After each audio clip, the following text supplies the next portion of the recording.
Let's talk about foreign aid, a concept that sounds straightforward but quickly spirals into a complex web of challenges and questions. It's a topic that ignites passionate debates and raises fundamental questions about global responsibility and the effectiveness of our efforts to alleviate suffering. It's a topic that's both simple in its intention and maddeningly complex in its execution. The idea of wealthy nations assisting those less fortunate seems inherently noble, but the reality on the ground is often far more complicated than we imagine. Since the 1960s, wealthy nations have poured trillions of dollars into poorer countries, a monumental effort fueled by the desire to create a more equitable and just world. This financial assistance has taken many forms, from direct cash transfers to investments in infrastructure and education, all with the overarching goal of eradicating extreme poverty.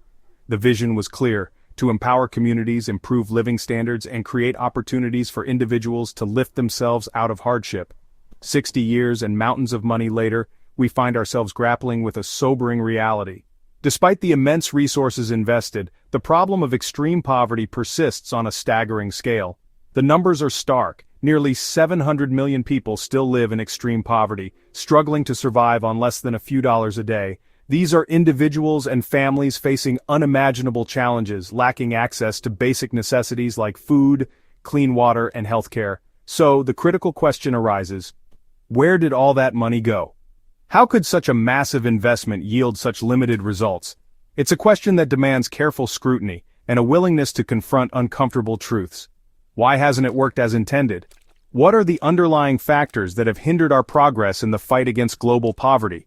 We've spent a fortune, an astronomical sum that could have potentially transformed countless lives, but in many places, poverty has barely budged, a frustrating and disheartening outcome that calls for a fundamental reevaluation of our strategies. Or even worsened, a tragic reversal that underscores the complexities and potential pitfalls of foreign aid.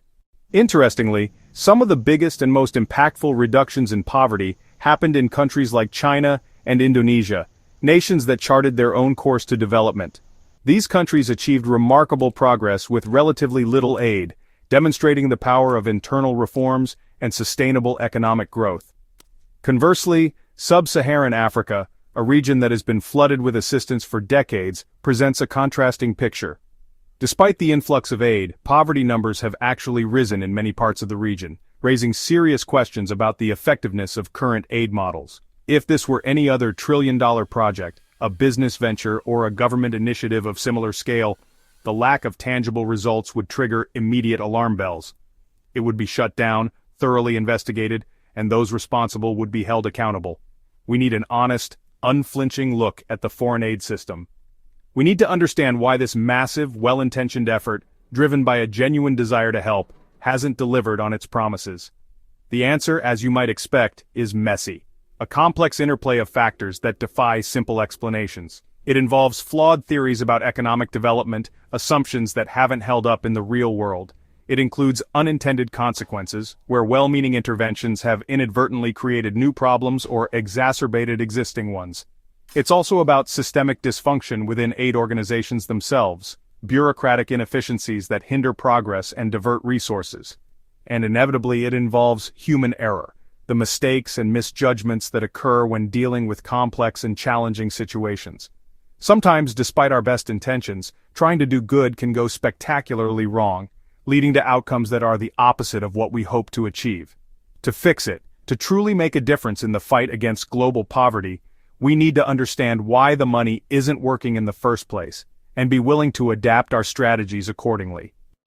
First, what is foreign aid? Humanitarian aid is emergency help, food, water, rescue teams after disasters. That's not our focus. We're talking about development aid, long-term money, goods, and expertise from rich countries to poor ones, aiming to spark self-sustaining growth. It comes as grants, loans, training, or technical support. The goal? To make aid unnecessary by helping countries build their own schools, roads, and jobs. On paper, it's a logical, optimistic plan: invest now and the free market will take over. But the real world is messier than any economic theory. The journey from aid to prosperity is full of potholes and wrong turns. The dream is noble, but the path is far more treacherous than anyone imagined. The big theory is breaking the poverty trap. Give poor countries the cash to build roads, schools, and hospitals, and they'll grow rich. Aid is supposed to kickstart growth, leading to higher incomes and self-sufficiency. But the data tells a different story. Aid works for targeted goals, like vaccines or food programs, but not for long-term economic transformation. Trillions have been spent, but many of the most aided countries are poorer now than decades ago. Sub-Saharan Africa has received over $1 trillion since the 1960s, yet growth remains sluggish. The link between aid and lasting economic growth is weak or non-existent. We see health and education gains, but not the promised economic takeoff. Aid treats symptoms, not the underlying disease. The numbers are clear. The grand theory hasn't delivered. It's easy to become cynical about aid, to focus on the stories of waste and corruption. But it's crucial to remember that not all aid is wasted, far from it. We must acknowledge the instances where aid has genuinely made a difference. When done right, with local leadership taking the reins and clear, measurable goals established from the outset, aid can be truly transformative. It can lift communities out of poverty and set them on a path to self-sufficiency. Consider Ethiopia's Productive Safety Net program. This initiative provided vital food or cash assistance to vulnerable populations in exchange for their participation in public works projects. This innovative approach not only helped millions escape the clutches of food insecurity but also simultaneously built valuable community assets, such as roads, irrigation systems, and schools, leaving a lasting positive impact. In Rwanda, following the devastating genocide, aid played a critical role in rebuilding the nation's shattered health system. Strategic investments and targeted programs led to a remarkable 68% drop in child mortality within just a decade, demonstrating the power of well-directed aid to save lives and improve health outcomes. Vietnam, once grappling with extreme poverty and widespread hardship, stood as one of the world's poorest nations. However, the country strategically used aid to support ambitious economic reforms and invest heavily in critical infrastructure projects, laying the foundation for sustainable growth. These efforts resulted in a dramatic slashing of poverty rates and propelled Vietnam to become a thriving manufacturing powerhouse on the global stage. So, what are the common threads that weave through these success stories? What key ingredients made these aid initiatives so effective? The answer lies in strong local leadership, clearly defined objectives that align with community needs, and an unwavering focus on building sustainable systems that can endure long after the aid ends. In these instances, aid served as a catalyst for change, not a crutch that fostered dependency. Local actors were empowered to take ownership of their development, not sidelined or treated as passive recipients.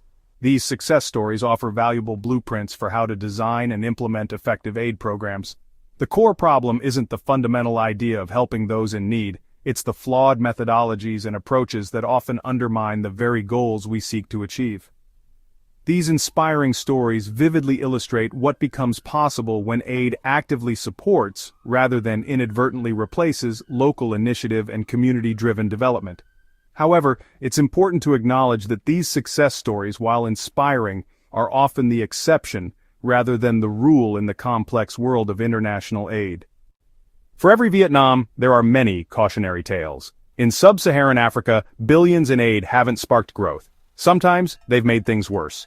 Free food or goods from abroad can destroy local businesses. You can't compete with free. The African apparel industry was decimated by second-hand clothing donations, wiping out local jobs. Infrastructure projects often go to foreign firms with little skills transfer or local job creation. Countries end up with debt and shiny new projects, but little lasting benefit. Aid can hollow out local economies and create dependency. The intention is to help, but the result is often the opposite. It's a classic case of giving a fish instead of teaching how to fish. Aid is now a global industry, a multi-billion-dollar machine with its own interests. A huge chunk of aid never reaches its intended recipients. It's lost to phantom aid administrative costs, inflated salaries, and contracts tied to donor countries. Most contracts reward activity, not results. Contractors and agencies have incentives to keep problems unsolved. Local organizations get a tiny share of the funding. Most goes to big international firms. Local experts are sidelined, treated as junior partners in their own countries. The system sustains itself a self-licking ice cream cone. Nearly half of major aid contracts fail to achieve their goals. In any other field, this failure rate would be unacceptable. In aid, it's business as usual.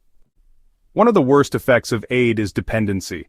Governments that rely on foreign money lose the incentive to build their own tax systems or be accountable to their citizens. The social contract erodes, leaders answer to donors, not their people, bureaucracies bloat, and autocrats can ignore public demands as long as the aid keeps flowing. Even direct cash transfers, while helpful short-term, rarely create lasting change. When the money stops, poverty returns. The root problems remain. Aid can stifle local innovation and problem-solving. Communities look outward for solutions, not inward. The goal should be empowerment, not permanent charity. Breaking the dependency cycle is crucial for real progress. Corruption is a huge problem. Billions leak into offshore accounts or are siphoned off by elites. Weak institutions and poor governance make aid easy to steal or misuse. Ironically, the countries that need aid most are often least able to use it well. In conflict zones, aid is nearly impossible to deliver effectively. Projects get destroyed, money vanishes, and workers are at risk. The plumbing for aid, legal systems, property rights, competent administration is often missing. You can build a hospital, but if the health ministry is corrupt, it won't function. Aid can't build strong states overnight, sometimes it even weakens them. Poor governance and conflict create a vicious cycle. Aid fails, poverty persists, instability grows. Some countries remain stuck, no matter how much aid they receive. Until the holes are patched, pouring in more money won't help. Now, the aid landscape is shifting, a transformation driven by complex global dynamics. Traditional aid structures are being re-evaluated, and the long-standing relationships between donor nations and recipient countries are undergoing significant changes. Major donors are slashing budgets, facing their own economic pressures and shifting priorities. These decisions are not made lightly, but the impact is far-reaching. Some by up to 90%. These aren't just numbers on a spreadsheet, they represent drastic reductions in crucial funding. The scale of these cuts is unprecedented in recent history. For millions, this means suspended health programs, leaving vulnerable populations without access to essential services. Preventative care, disease management, and maternal health initiatives are all at risk. And closed clinics, the very places where people seek help and hope. The closure of these facilities creates a void in communities that are already struggling, real lives at risk. The consequences of these cuts are not abstract. They translate into increased suffering and potential loss of life. Progress in global health could be reversed, undoing years of hard work and investment in combating diseases and improving well-being. And instability may rise. As resources dwindle and desperation grows, the potential for social unrest and conflict increases.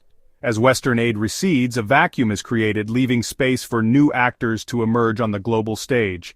Powers like China and Russia are stepping in, offering alternative forms of assistance and investment, often with their own agendas. These new partnerships may come with strings attached, potentially impacting the sovereignty and long-term development of recipient nations. Yet, there's a possible upside, a silver lining amidst the challenges. Without foreign cash, governments may be forced to reform, to address inefficiencies and prioritize the needs of their citizens, build real tax systems, and become accountable to their people. This shift could foster greater transparency and responsiveness in governance. This could be the painful catalyst for stronger institutions and less corruption, creating a more stable and equitable foundation for development. We're at a crossroads, a pivotal moment that will determine the future of global development. The end of massive aid could mean disaster, a humanitarian crisis of unprecedented proportions, with devastating consequences for the world's most vulnerable populations. Or a new era of self-reliance, where communities are empowered to take control of their own destinies and build sustainable futures. The lesson? Aid should support, not dominate, fostering genuine partnerships and empowering local actors. The future depends on empowering local leaders, demanding results, and building strong institutions that are accountable to the people they serve. Whether this transition leads to something better or worse is the urgent question of our time, demanding careful consideration and decisive action from all stakeholders. The stakes are high, and the future of global development hangs in the balance.